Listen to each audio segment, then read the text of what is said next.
అందరికీ నమస్కారాలు. ఓ చిరు ప్రయత్నానికి సుస్వాగతం. అమ్మా, నాన్న అన్నీ ఇస్తారు. తల్లిదండ్రులు పిల్లలకు కావాల్సినవన్నీ ఇస్తారు. స్కూల్ ఫీజు కడతారు, ట్యూషన్ ఫీజు కడతారు, ఎగ్జామ్ ఫీజు కడతారు, వాళ్ళకి కావాల్సిన బుక్స్, బట్టలు ఎవ్రీథింగ్ అన్నీ ప్రొవైడ్ చేస్తారు. కానీ పిల్లలు మీకంటూ మీకు ఏం తెచ్చుకుంటారు? ఇంకా కొంచెం వయసు పెద్దగా అయితే మీకు బంగారు, స్థలాలు, ఇల్లు అన్నీ వాళ్ళే తీసుకొస్తారు. వాళ్ళ జీవిత కాలం వాళ్ళ సంపాదన అంతా పిల్లల కోసమే చేస్తారు. మరి పిల్లలుగా, విద్యార్థులుగా మీ ఐడెంటిటీ ఏంటి? ఐ అంటే ఐడెంటిటీ. మీకంటూ ఐడెంటిటీ ఉండాలా? ఆ ఐడెంటిటీ ఎలా ఎలా వస్తుంది? అమ్మ నాన్న ఇస్తే వస్తుందా? టీచర్లు ఇస్తే వస్తుందా? పక్కింటోళ్ళు ఎదురు ఎవరైనా ఇస్తే వచ్చేది ఐడెంటిటీ. ఒక బహుమతిగా ఇచ్చేది ఐడెంటిటీ కాదు. మీకు మీరు సాధించుకోవాలి. మీకు మీరు సంపాదించుకోవాలి. మీకు మీరు సంపాదించుకున్నది మీ ఐడెంటిటీ. అది మీ కష్టం, మీ సామర్థ్యం, మీ తెలివితేటలు.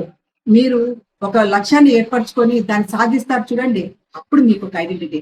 అంటే గ్రూప్ 1, గ్రూప్ 2 ఏదైనా కూడా మీకు ఒక డాన్స్ కానీ లేదంటే మీరు ఒక గేమ్స్ లో ఫేమస్ గా కావాలనుకుంటే కూడా మీరు అది ఒక స్టేజ్ వరకు వెళ్ళి వదిలేయకూడదు.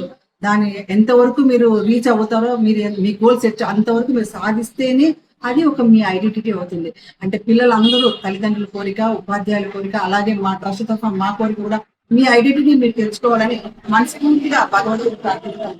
అందరూ బాగున్నారు. మీ నిత్య